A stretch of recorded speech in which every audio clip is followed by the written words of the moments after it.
I have a pen, আমার একটা pen আছে। I have my meal, I have had my job।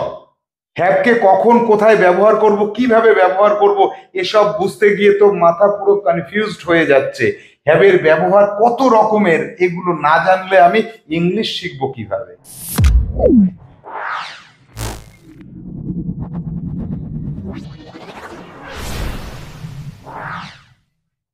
আরো বড় একটা বিস্ময়সূচক চিহ্ন। কেন? হ্যাভের ব্যবহার নিয়ে টোটালি কনফিউজড হয় ম্যাক্সিমাম মানুষ। Hello students, welcome to Saha institute basic English grammar and speaking. Basic ইংলিশের ধারণা যখন আমরা গ্রহণ করি তখন আমাদের কাছে হ্যাভ একটা ভাইটাল ম্যাটার হয়ে দাঁড়ায়। কেন কেন হ্যাভের এত রকমের কনফিউশন তৈরি করার ক্ষমতা আছে? হ্যাভ আসলে কি, এটাই আজকে আমাদের জানতে হবে। আমরা বুঝে নেব যে হ্যাভকে কত ভাবে ব্যবহার করা যায়, কত হাজার হাজার ভাবে হ্যাভকে আমরা ব্যবহার করে থাকি, নাকি অল্প কয়েকটা ব্যবহার আছে। আর সেই কটা ব্যবহার শিখলে কি ইংলিশ আমার কাছে একদম ইজি হয়ে যাবে? আমার মনে হয় তোমার কাছে ইজি হয়ে। হ্যাভ আসলে কি, অ্যাকচুয়ালি হ্যাভ কি এটাই আগে আমাদের জানতে হবে, তারপর জানবো আমরা হ্যাভকে কত ভাবে আমরা ব্যবহার করতে পারি ইন ইংলিশ স্পিকিং। ইংলিশে কথা বলা, লেখা, পড়া সবকিছু আমাদের কাছে সহজ হয়ে যাবে। বহু মানুষ ইংরেজি শিক্ষা থেকে বিরত হয়ে যায়, শিখতে চায় না, পারে না শিখতে হ্যাভের জন্য। তো সেইটাকে আজকে আমাদের খুব ভালো করে শিখতে হবে। হ্যাভ কি জিনিস? হ্যাভ কি একটা ভার্ব? যদি প্রশ্ন করো আমাকে যে স্যার হ্যাভ কি একটা ভার্ব, আমি বলবো যে হ্যাঁ, হ্যাভ একটা ভার্ব। ইয়েস, হ্যাভ একটা ভার্ব। আচ্ছা, হ্যাভ কি মেইন ভার্ব? আমি বলবো ইয়েস। আচ্ছা, হ্যাভ কি একটা হেল্পিং ভার্ব? আমি বলবো ইয়েস। এ কিরকম হলো? হ্যাভ একটা ভার্ব, হ্যাভ একটা হেল্পিং ভার্ব, হ্যাভ একটা মেইন ভার্ব, এটা কেমন হচ্ছে? কনফিউশন তৈরি করছে, তাই না? যার জন্য বিস্ময়সূচক চিহ্নকে আমি অনেকগুলো দিয়ে রেখেছি। আচ্ছা, এবার হ্যাভের কত প্রকারের ব্যবহার আছে এটা যদি আমরা জানতে পারি তাহলে আমাদের কাছে অনেক ইজি হয়ে যাবে যে হ্যাভের 500 প্রকার ব্যবহার আছে। এই কথাটা জানার পরে তুমি কি একটু অবাক হচ্ছ যে ওরে বাবা, 500 প্রকার ব্যবহার, তাহলে আমি হ্যাভের ব্যবহার এতগুলো শিখবো কি করে? কনফিউজড হয়ে যাচ্ছে, তাই তো? দেখো, আমি একটু কনফিউশন দূর করে দিচ্ছি। না, হ্যাভের 500 প্রকার ব্যবহার নেই, হ্যাভের 50 প্রকার ব্যবহার আছে। কি এবার একটু ভালো লাগছে? এবার চলে যাব যে আরো একটু তোমাকে স্বস্তি দেব। সেটা হচ্ছে কি, হ্যাভের 5 প্রকার ব্যবহার আছে। কি সহজ হলো? অনেকটা কমে গেল, তাই তো ব্যবহারগুলো? হ্যাঁ, আমি 5 প্রকার ব্যবহার নিয়ে আজকে আলোচনা করব। যদি এই 5 প্রকার ব্যবহার নিয়ে আলোচনার পরে তোমার কোনো কনফিউশন থাকে অবশ্যই কমেন্ট করবে, অথবা আমাদের সঙ্গে সরাসরি যোগাযোগ করবে। আশা করছি তোমার সব কনফিউশন দূর হয়ে যাবে। তাহলে চলো আমরা সরাসরি হ্যাভ সম্পর্কে আজকে জেনে নিই যে হ্যাভকে কোথায় কোথায় কিভাবে কিভাবে ব্যবহার করি। আর এই যে গ্রামাটিক্যাল টার্ম যেটা ব্যবহার করলাম, verb, main verb, helping verb অথবা ইনঅ্যাক্টিভ ভার্ব, যা যা বলবো সেগুলো সব ক্লিয়ার হয়ে যাবে আলোচনার মাধ্যমে। আমরা দেখতে পাচ্ছি যে 4টে কালারের হ্যাভ বোর্ডে রয়েছে। 4টে কালার করার কারণ কি? 4টে কালার করলাম এই কারণে যে 4 প্রকারকে আলাদা আলাদা ভাবে বুঝবো। দেখো, প্রতি ক্ষেত্রেই কিন্তু বানানটা একই রয়েছে, হ্যাভ হ্যাভ হ্যাভ। একই হ্যাভ বিভিন্ন ভাবে আমরা ব্যবহার করে থাকি। প্রথম যে হ্যাভটার কথা আমি বলবো, এই হ্যাভটা হচ্ছে আমরা ভার্বের সংজ্ঞায় যেটা পেয়েছিলাম, হ্যাভিং, অর্থাৎ অধিকার, অধিকারে কিছু থাকা। অধিকারে থাকাটা কেমন হয়? আমার একটা পেন আছে। এটা কি পেন? এটা কার পেন? আমার পেন। তাহলে আমার একটা পেন যদি থাকে আমি বলবো আই হ্যাভ আ পেন। আমার 2টো পেন আছে, আমি কালকে আরেকটা কিনেছি, আই হ্যাভ 2 পেন্স। এই যে আমার আছে, এই যে আমার থাকা, এক্ষেত্রে এই হ্যাভের সঙ্গে আর কোনো এক্সট্রা ভার্ব থাকে না। কোনো অ্যাকশন ভার্ব থাকে না, তাহলে এটাকে কিভাবে লিখি? আই হ্যাভ আ পেন, আমার একটা পেন আছে। এই যে আমার একটা পেন আছে, এই কথাটা যেটা বললাম যে আমার একটা পেন আছে, এক্ষেত্রে দেখো আর কোনো এক্সট্রা ভার্ব নেই এখানে।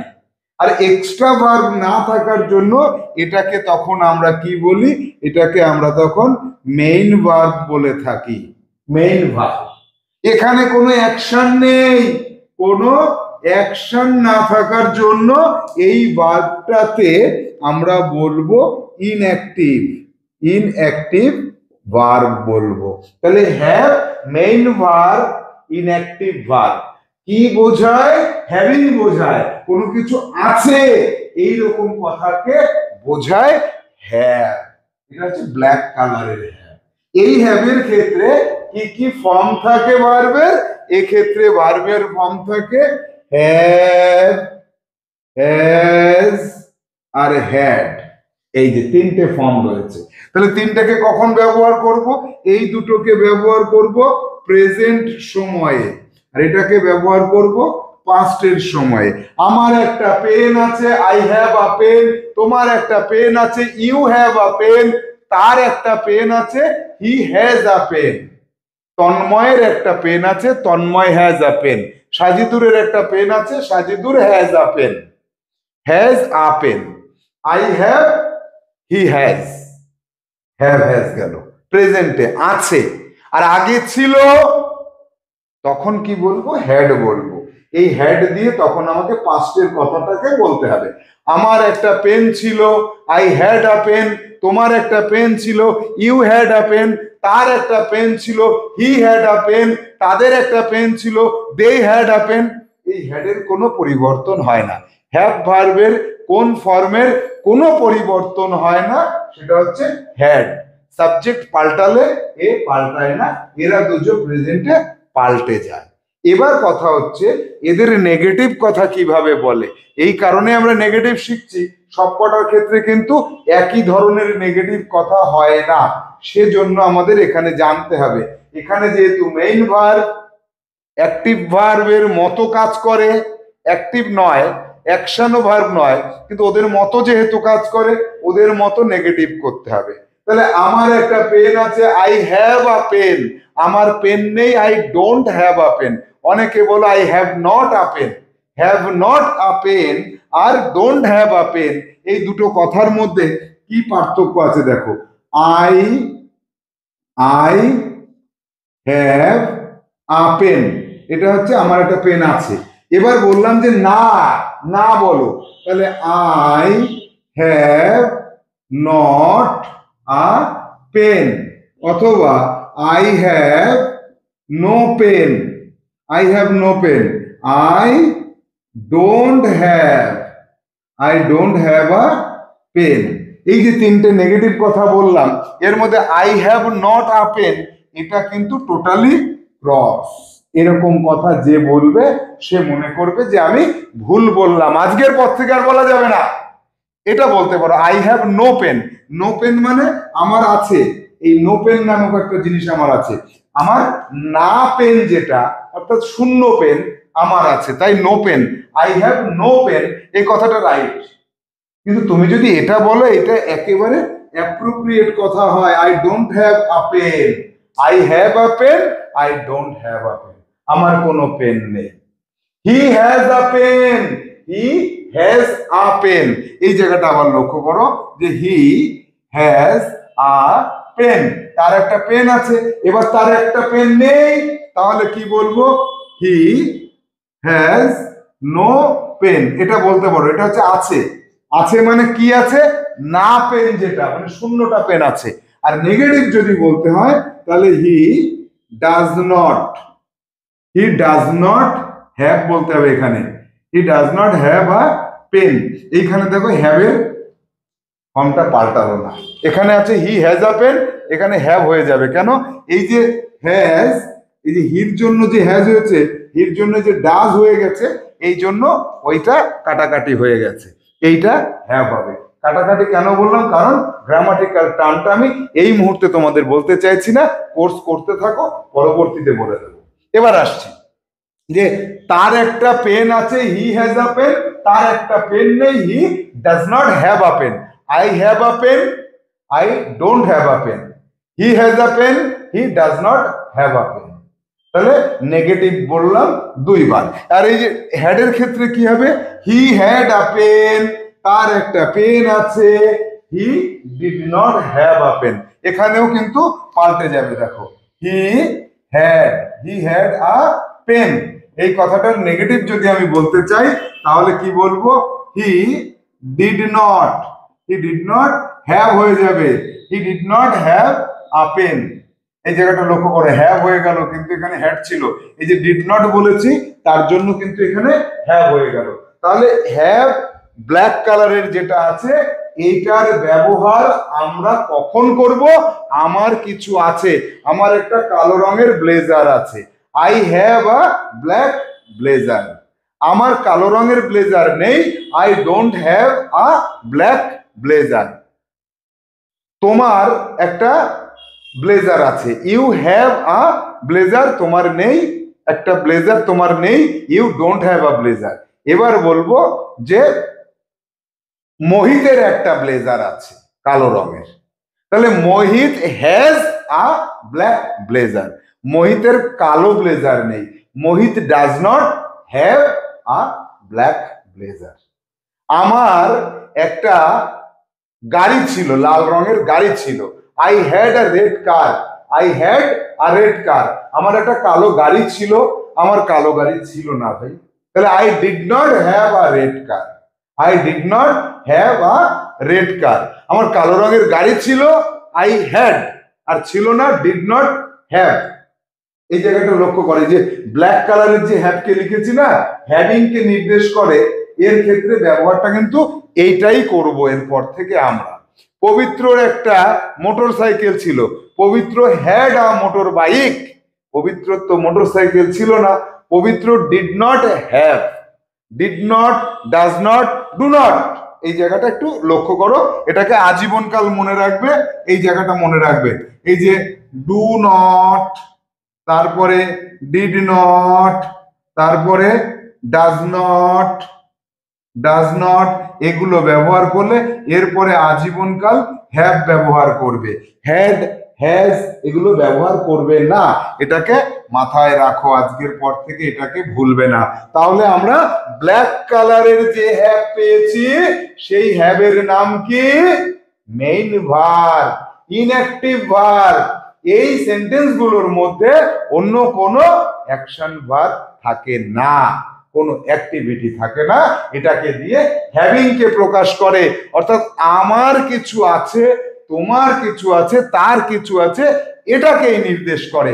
সেই জন্য এই হ্যাভের নাম হচ্ছে হ্যাভিং ভার্ব অথবা মেইন ভার্ব অথবা ইনঅ্যাক্টিভ ভার্ব। এটা একটা সেন্টেন্সের মধ্যে মেইন ভার্ব হিসেবে কেন কাজ করে, কারণ আর কোনো এক্সট্রা মেইন ভার্ব থাকে না বা অ্যাকশন ভার্ব থাকে না। চলে যাব এবার এই যে গ্রিন কালারের যে হ্যাভ রয়েছে সেই হ্যাভটা কোন হ্যাভ সেটাই। গ্রিন কালারের যে হ্যাভটা আমরা দেখতে পাচ্ছি তার নাম হচ্ছে হেল্পিং ভার্ব। 24টা হেল্পিং ভার্ব আছে, তার মধ্যে একটা হেল্পিং ভার্বের নাম কি, হ্যাভ। হ্যাভ, হ্যাজ, হ্যাড, এই তিনটে ফর্মে একে পাওয়া যায় হেল্পিং ভার্ব। এক্ষেত্রে অবশ্যই অবশ্যই অবশ্যই তুমি সেই সেন্টেন্সের মধ্যে অ্যাকশন ভার্বকে পাবেই পাবে। অ্যাকশন ভার্ব ছাড়া এই হেল্পিং ভার্ব ব্যবহার করা হয় না। হ্যাভ যখন হেল্পিং ভার্ব তখন তো অ্যাকশন ভার্ব থাকতেই হবে, তা নাহলে কাকে হেল্প করবে, আমাকে না তোমাকে? কাউকে তো হেল্প করে না, অ্যাকশন ভার্বকে হেল্প করে। তাহলে অ্যাকশন ভার্ব অবশ্যই থাকবে, সেক্ষেত্রে হ্যাভ ব্যবহার করব অথবা হ্যাজ ব্যবহার করব অথবা হ্যাড ব্যবহার করব।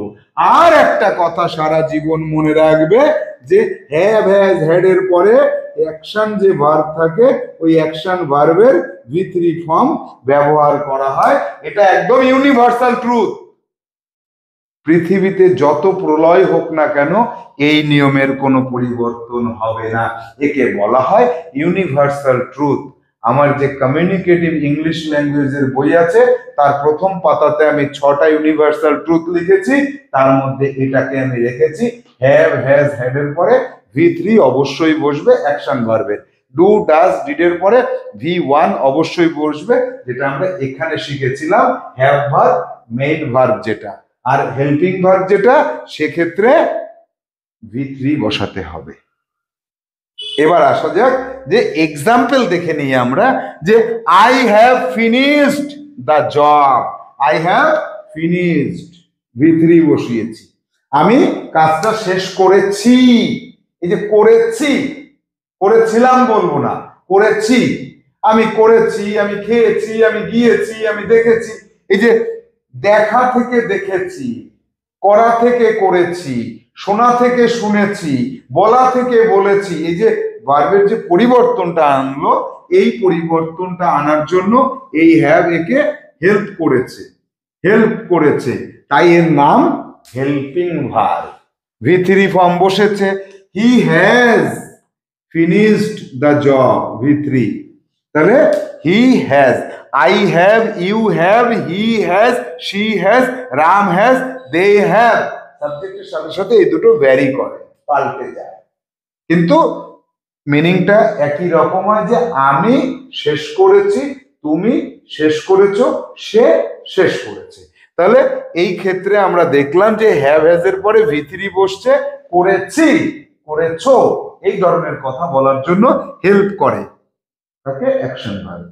এবার পাস্টে চলে যাও, করেছিলাম, তাহলে উই হ্যাড, এই যে হ্যাড ব্যবহার করেছি, হ্যাড ফিনিশড V3 ব্যবহার করেছি, we had finished the job, এরপর আরো একটু পার্ট থাকে, বিফোর কোনো কিছু, কোনো একটা কাজের আগে, পাস্টে আর একটা কাজের আগে যে কাজটা হয় তাকে এইভাবে লিখতে হয় যে we had finished the job before you, তোমার আগে, তোমার আগে আমি শেষ করেছিলাম। এই বিফোর ইউ এটাকে কথা বলার সময় না বললেও চলে, কিন্তু লেখার সময় ওই বিফোর ইউ বা অন্য একটা কাজের কথা উল্লেখ করতে হয়, ভুলে যাও, সেটা না জানলেও চলবে এখন।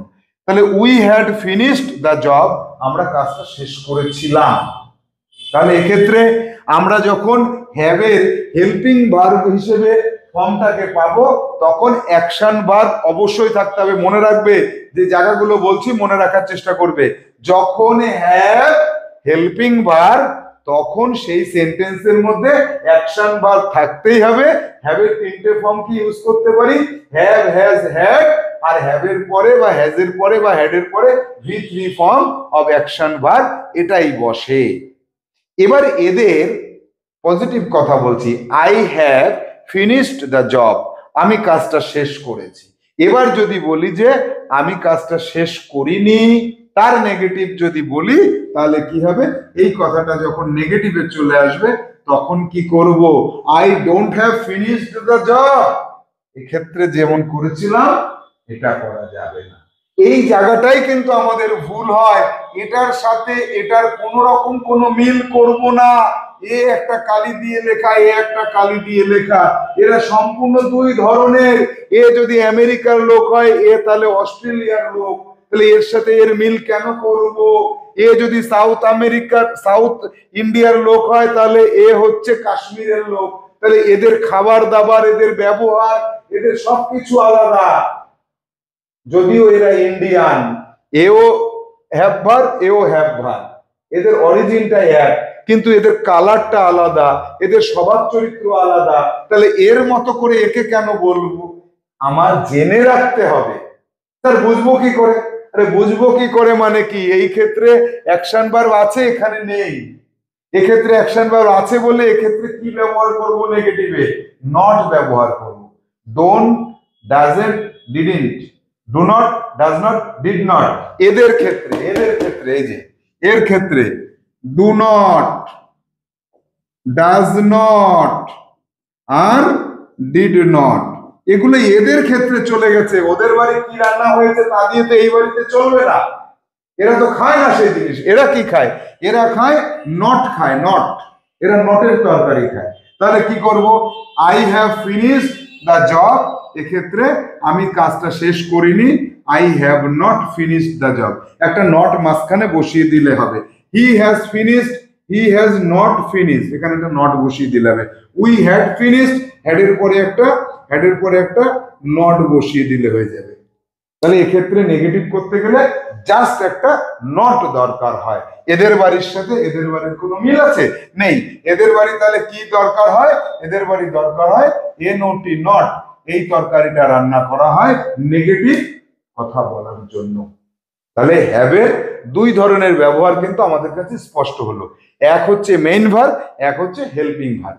এরপরে হ্যাভের যে ব্যবহারটা আসবো, যেটা এই যে নীল রঙের রয়েছে, এই হ্যাভটা বড্ড কনফিউজিং হ্যাভ, এই আমাদেরকে পীড়া দেয়। আর এর জন্যই কিন্তু আমরা হ্যাভকে চিনতে পারি না, আমরা বুঝতেই পারি না যে এই হ্যাভটা এদের মধ্যে মিশে গিয়ে কিভাবে আমাদেরকে কষ্ট দেয়।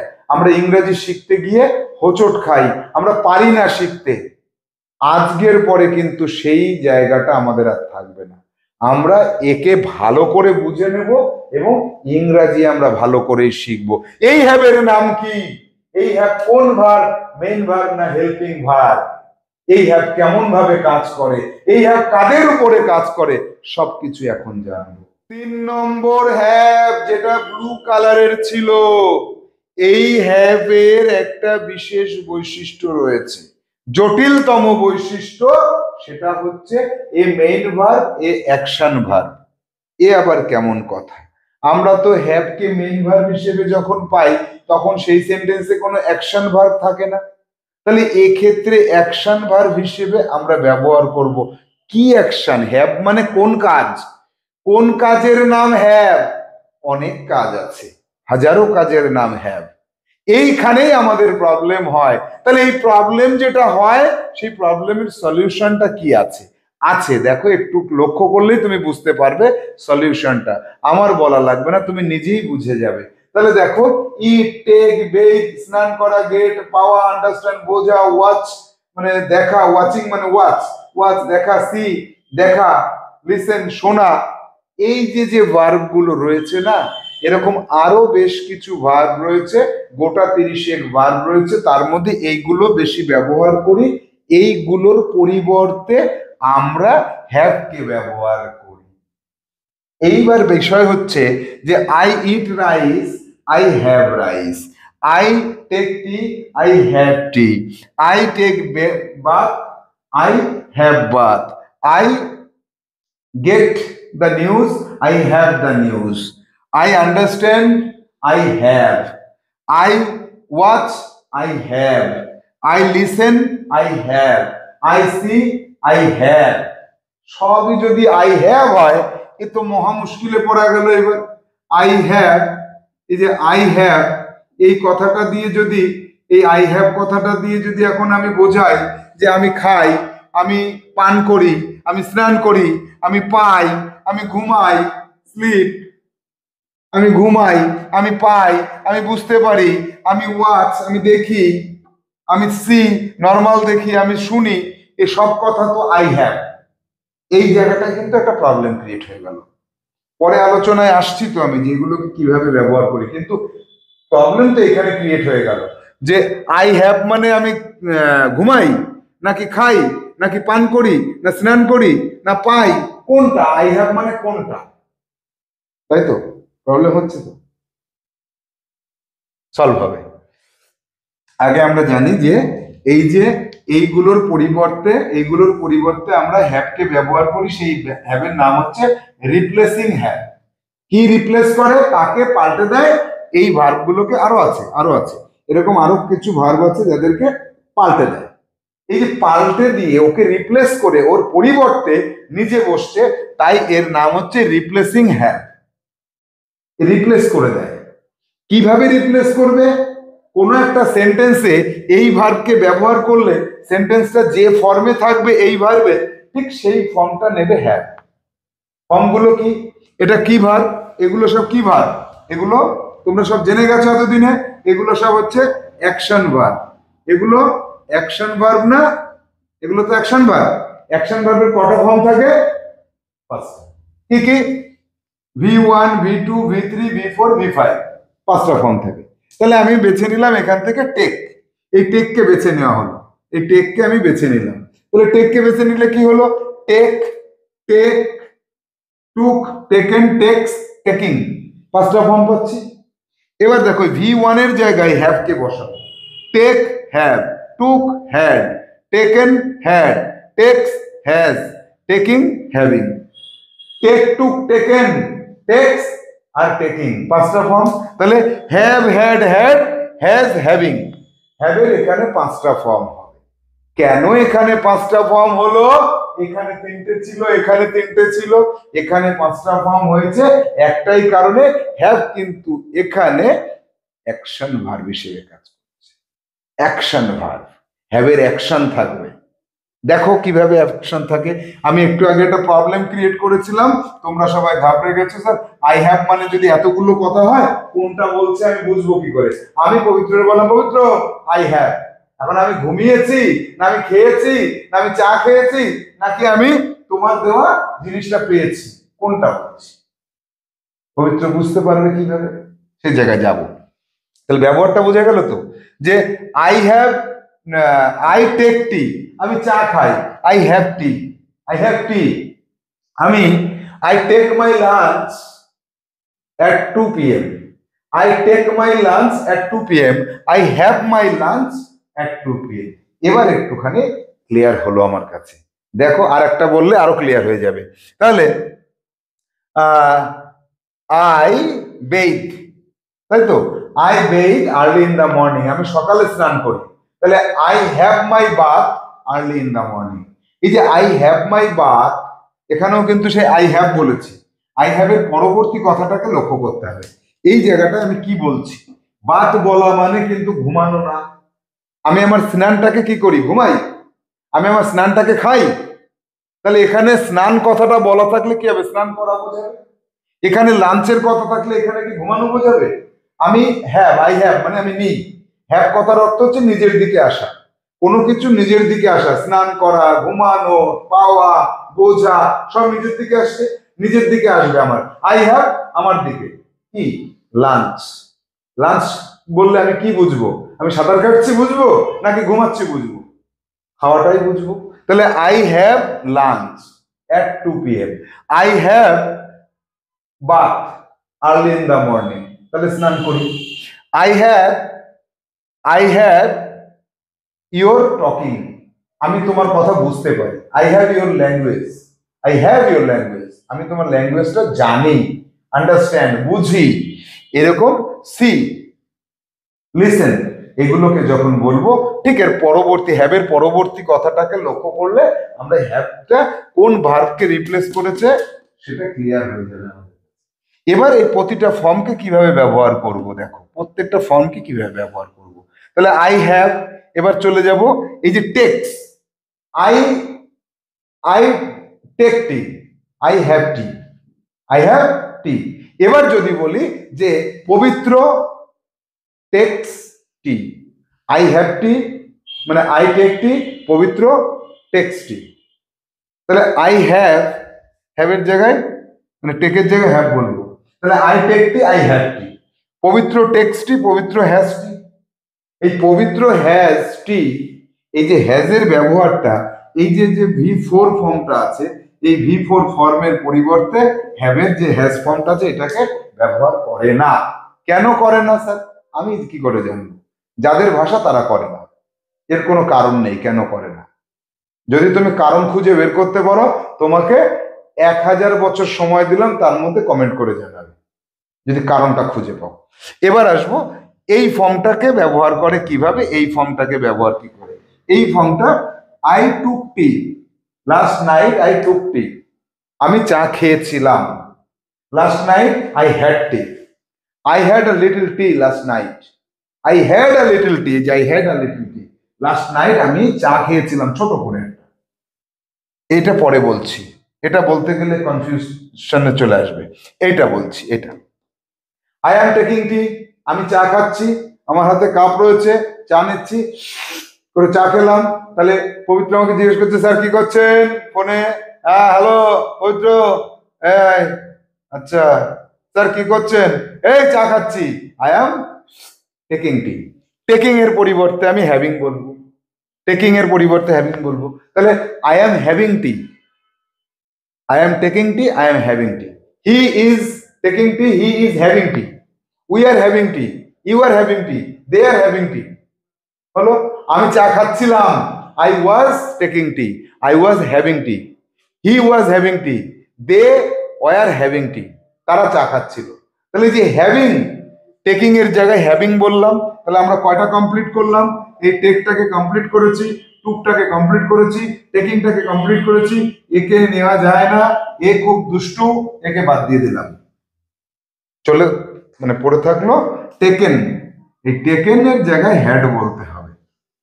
এই জায়গাটা কিন্তু আমাকে এই জায়গা ক্লিয়ার করে আবার ভালো করে বোঝাতে হবে। তার কারণ কি? কারণ এই জায়গাটা বুঝতে গেলে আমাদের আরো একবার কনফিউশন আসবে, যেমনটা এসেছিল আই হ্যাভ এর পরে। এইটা না জানা থাকলে যেমন কনফিউশন হয়েছিল তেমন। তাহলে চলো এবার দেখে নেব যে এই V3 ফর্মকে হ্যাভ যদি রিপ্লেসিং হ্যাভ হয় তাহলে কি করব, কেন প্রবলেমটা হবে। আই হ্যাভ টেকেন টি, আমি চা খেয়েছি বা চা পান করেছি। আবার আই হ্যাড টেকেন টি, আমি চা পান করেছিলাম। বিফোর ইউ, তোমার আগে। বিফোর ইউটা লিখিনি আমি এখানে। তাহলে I have taken tea, I had taken tea. এইবারই মজাটা হচ্ছে, টেকেন তো V3 ফর্ম, এই যে V3 ফর্ম, আমরা এই জায়গা থেকে এবার আসবো হ্যাভ যখন হেল্পিং ভার্ব। আমি চা পান করেছি, এই যে করেছি, পান করেছি, টেক মানে পান করা, আর টেকেন মানে পান করেছি। এই যে খেয়েছি, গিয়েছি, বলেছি, এই কথার জন্য কি দরকার হয়? হ্যাভ এর পরে V3 দরকার হয়। তাহলে V3 তো টেকেন। আর আমরা একটু আগে যে লিস্ট পেলাম টেকেন এর পরিবর্তে কি বলবো? এই যে টেকেন, টেকেনের ঠিক নিচে কি ছিল? হ্যাড ছিল। তাহলে এবার এই টেকেনকে যদি আমার পাল্টাতে হয় তাহলে এখানে কি লিখতে হবে? এখানে তো হ্যাড লিখতে হবে। এখানকার টেকেনকে পাল্টাতে গেলে এখানে হ্যাড লিখতে হবে। তাহলে কথাটা কি এসে দাঁড়ালো?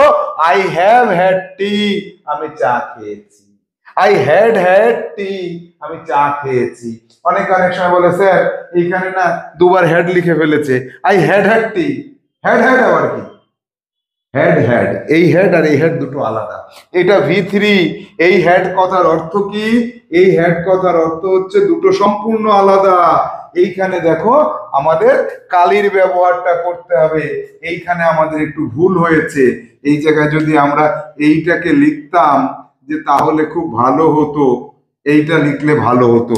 এইটা হচ্ছে হেল্পিং ভার্ব, এই ভার্বটা আলাদা কালি দিয়ে লিখেছি, সবুজ কালি দিয়ে লিখলে আরো ভালো হতো। যে আই হ্যাভ হ্যাড টি, এটা হচ্ছে হেল্পিং ভার্ব। এই দুটোর ক্ষেত্রে দেখো এই হ্যাভটা হচ্ছে এই যে I have taken, I have taken, এই যে হেল্পিং ভার্ব এটা। আর এই টেকেনের পরিবর্তে হ্যাড বলেছি, এটা কিন্তু অ্যাকশন ভার্ব, এটা হচ্ছে অ্যাকশন ভার্ব। তাহলে I have had tea, I have had tea কথাটা যখনই শুনি আমরা ভাবি কি বলে? আই হ্যাভ হ্যাড টি, আমি চা খেয়েছি। I have taken tea, I have had T. Taken এর পরিবর্তে হ্যাড বলা হয়েছে। আর হ্যাভ আর হ্যাড পাশাপাশি বসে এমন একটা অবস্থা তৈরি করে যে বুঝতেই পারা যায় না। আই হ্যাভ হ্যাড টি আর I had had tea, I have had tea, I had had tea. তাহলে এখানে এই প্রথম হ্যাভটা হচ্ছে, এখানে যে প্রথম হ্যাভটা বলেছি, এই হ্যাভটা হচ্ছে হেল্পিং ভার্ব, এটা হচ্ছে অ্যাকশন ভার্ব বা মেইন ভার্ব। এখানে এটা হচ্ছে হেল্পিং ভার্ব, এটা হচ্ছে মেইন ভার্ব। তাহলে এক্ষেত্রে কোনটাকে কি বলবো? দুটোর কালি যদি আলাদা থাকতো তাহলে বুঝতে অসুবিধা হতো না। এইটাকে বলা হচ্ছে হেল্পিং ভার্ব আর এইটাকে বলা হচ্ছে মেইন ভার্ব বা অ্যাকশন ভার্ব। তাহলে I have had tea, I had had tea. আমি চা খেয়েছি, আই হ্যাভ হ্যাড টি। আর আমি চা খেয়েছিলাম তোমার আগে, আই হ্যাড হ্যাড টি। এবার আমরা এই যে হ্যাভ হ্যাড আর হ্যাড হ্যাডটা যখন বুঝলাম, তাহলে এই যে রিপ্লেসিং মেইন ভার্ব অথবা অ্যাকশন ভার্ব অথবা রিপ্লেসিং হ্যাভ যেটা আমরা পেলাম, এর ক্ষেত্রে নেগেটিভ কথাকে কিভাবে বলবো। এই ক্ষেত্রে দেখো যে তুমি এই সেন্টেন্সটাতে আগে চলে আসো, এইখানে হ্যাডের জায়গায় ভুলে যাও, এখানে হ্যাডের জায়গায় ভুলে যাও, তখন তুমি কি করবা, টেকেন, টেকেন। তো এক্ষেত্রে কিন্তু এর কোনো নির্দিষ্ট নিয়ম নেই, তুমি কোন ফর্মে লিখছো, যে I am taking tea, I am not taking tea, I have taken tea, I have not taken tea, I have tea, I have tea মানে I take tea, I take tea, I do not take tea, তাহলে I have tea, I do not have tea, I am taking tea, I am not taking tea, তাহলে I am having tea, I am not having tea. তাহলে যে এই ক্ষেত্রে যা auxiliary verb ব্যবহার করব বা হেল্পিং ভার্ব ব্যবহার করব তার অনুযায়ী নেগেটিভ হবে, এর জন্য কোনো নেগেটিভের নিয়ম নেই। সেজন্য এক্ষেত্রে আমার কি বলতে হবে, এক্ষেত্রে আমি বলবো এর নেগেটিভ হবে অ্যাকশন ভার্বের যেমন নেগেটিভ হয়, অ্যাকশন ভার্বের মতো এর নেগেটিভ ফর্মটা তৈরি করতে হবে। এক্ষেত্রে নেগেটিভ করার একটা নির্দিষ্ট রুল রয়েছে, এরও একটা নির্দিষ্ট রুল রয়েছে। এর ক্ষেত্রে হ্যাভের জন্য কোনো রুল নেই, নর্মালি অ্যাকশন ভার্বে আমরা নেগেটিভ যেভাবে বলবো ঠিক সেভাবে এদেরও বলতে হবে। এরপরে চলে আসলো রেড কালারের হ্যাভ। এই হ্যাভটা আবার কি, এটার ব্যবহার বাস্তব জীবনে খুব কম আছে, কিন্তু আছে, এটাকেও একবার আমাদের দেখে রাখার প্রয়োজনীয়তা রয়েছে। এবার দেখবো রেড কালারের যে হ্যাভ, এটা হচ্ছে পজিটিভ হ্যাভ।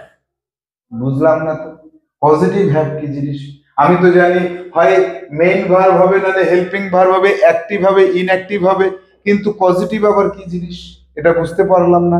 তো দেখো পজিটিভ কথার অর্থ হচ্ছে অন্য কাউকে দিয়ে যখন আমরা কাজটা করাই, আমি ঘর পরিষ্কার করি, কে করলো, আমি, এবার আমি করলাম না, আমি পবিত্রকে বললাম এই পবিত্র ঘরটা একটু পরিষ্কার করে রাখ, আমি আসছি, পবিত্র ঘরটা পরিষ্কার করলো, তাহলে আমি কাকে দিয়ে করালাম, পবিত্রকে দিয়ে করালাম।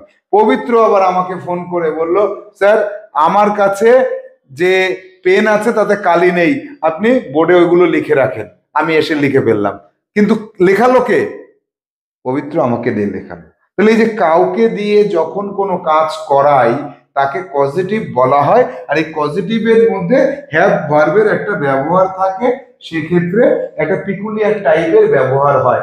এক্ষেত্রে হ্যাভের মেইন ভার্বের মতো আচরণ করে, যেমন এখানে হ্যাভ, হ্যাভিং, হ্যাঁ এই ফর্মগুলো 5টা ফর্মই ব্যবহার করা যায়, কিন্তু তারপরে ওকে মেইন ভার্ব বলা যাবে না, এর নাম তখন পজিটিভ হ্যাভ নামেই থাকবে, পজিটিভ ভার্ব হিসেবে থাকবে, কিন্তু মেইন ভার্বের মতো দেখতে হবে।